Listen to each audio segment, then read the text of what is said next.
Welcome to another session of Wisdom Tales on Vedica Online. Janak Maharaj, father of Mother Sita, was the king of Mithila and an exemplary leader. He was an exalted and great devotee of the Lord. Many saints and sadhus used to come to Mithila to hear from him and follow in his footsteps.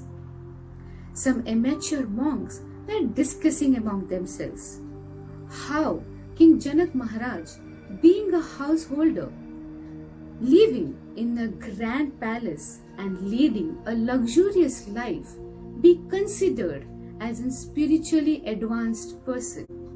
And we, after performing so many austerities, no one comes to us. When Janak Maharaj came to know about this, he invited all these monks to his palace for a grand feast. The monks accepted the invitation. Janak Maharaj made an elaborate arrangements for the feast. Before the feast, Janak Maharaj inquired about each monk's likes and dislikes and accordingly ordered to prepare a personalized feast for each one. When these monks arrived at the palace, they saw a grand arrangements made by King Janak, and they were pleased.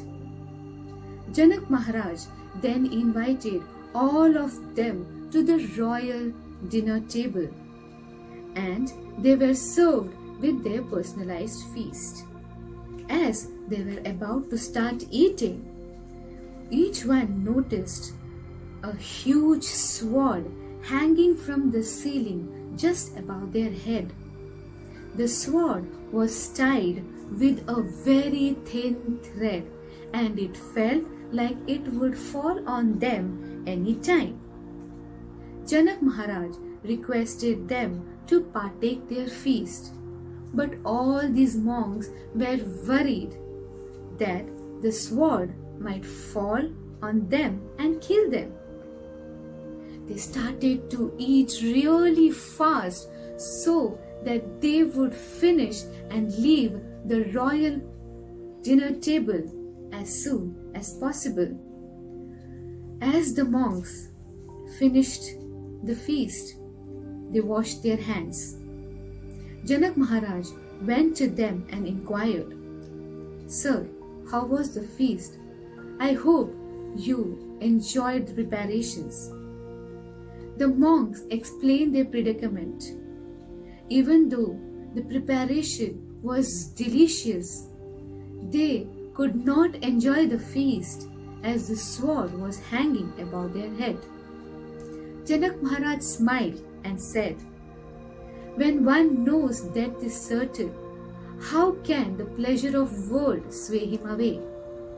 How can worldly duties and pleasure limit his eyes from the supreme goal?"